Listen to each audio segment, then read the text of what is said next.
ปฐมกาลบทที่ข้อที่เป็นต้นไปพระธรรมปฐมกาลพระเจ้าสร้างจักรวาลเมื่อพระเจ้าตั้งต้นนิรมิตสร้างจักรวาลโลกบ่ทันมีรูปร่างและญาณว่างเปล่าอยู่ควรมืดได้หุ้มห้อมมหาสมุทรอันกว้างใหญ่ไพศาลและพระวิญญาณของพระเจ้าได้ปกคลุมอยู่เถิดหน้านั้นพระเจ้าได้กล่าวว่าให้เกิดมีแสงแจ้งส่องขึ้นและก็เป็นดังนั้นพระเจ้าได้เห็นแจ้งนั้นแล้วเห็นว่าดีพระเจ้าแยกแจ้งออกจากมือและพระเจ้าได้เอิ้นแจ้งนั้นว่าการแวนและได้เอิ้นมือนั้นว่าการคืนมีเวลาค่ำและเวลาเช้านั้นแม่นมื้อที่หนึ่งแล้วพระเจ้าได้กล่าวว่าให้มีแผ่นฟ้าในระหว่างนั้นแยกนั้นออกจากการเป็นสองส่วนพระเจ้าจึงทรงสร้าง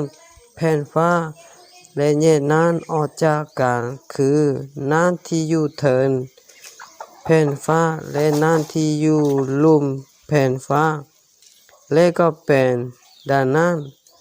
พระเจ้าได้เอิ้นแผ่นฟ้านั้นว่าฟ้ามีเวลาค่ำและเวลาเช้านั้นเป็นมื้อที่สองและพระเจ้าได้กล่าวว่า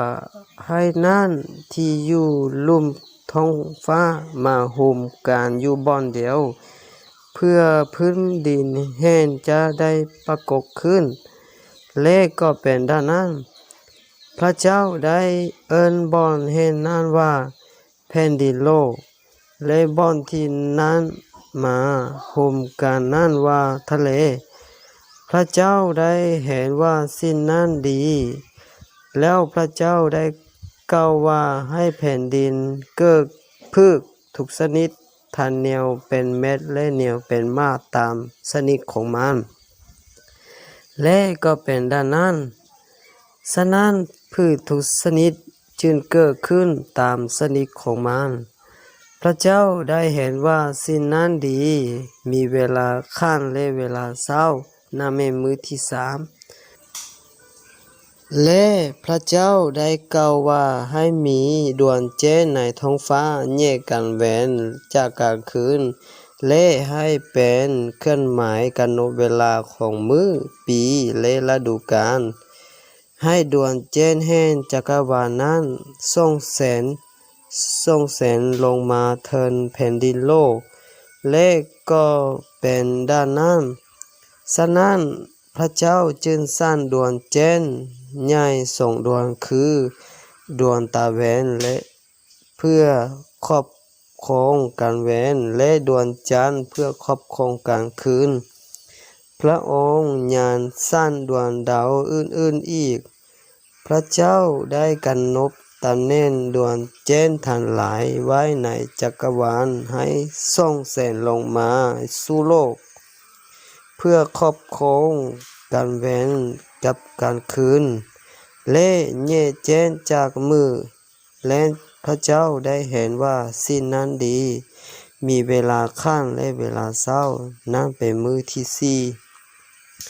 และพระเจ้าได้กล่าวว่าให้สัตว์หลายจำพวกเกิดขึ้นอยู่ในนั้นและให้มีนก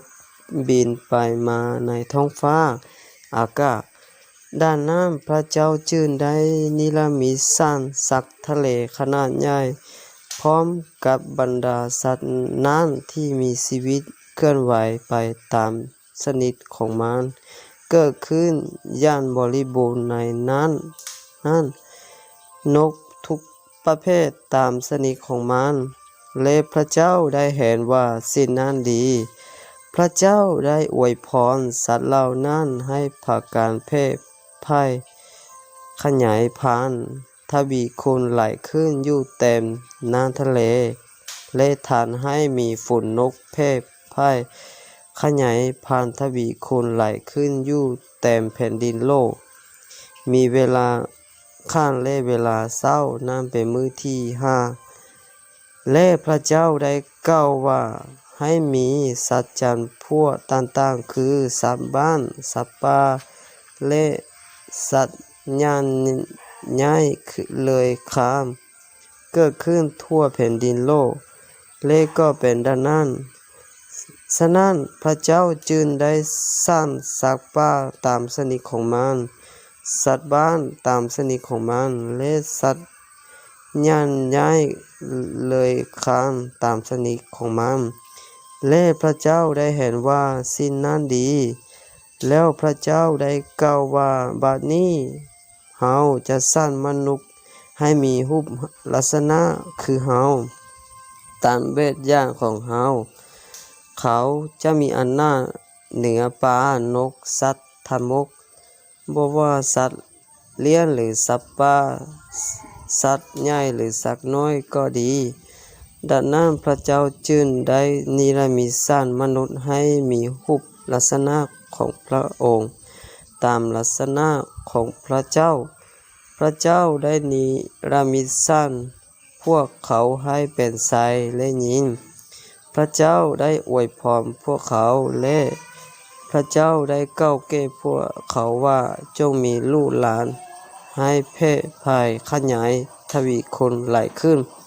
เพื่อเชื้อสายของเจ้าจะมีอยู่ทั่วทุกแห่งโหนและปกครองทุกสิ้นเทินแผ่นดินโลกนี้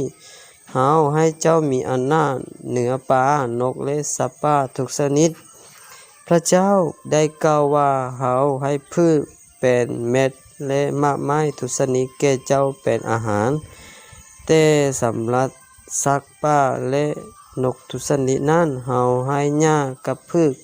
ใบเขียวทั้งหมดเป็นอาหารและก็เป็นดังนั้นพระเจ้าได้เห็นว่าทุกๆสิ่งที่ได้นิรมิตสร้างขึ้นมาแล้วก็ได้เห็นว่าดีหลายมีเวลาข้านและเวลาเช้านั้นเป็นมื้อที่6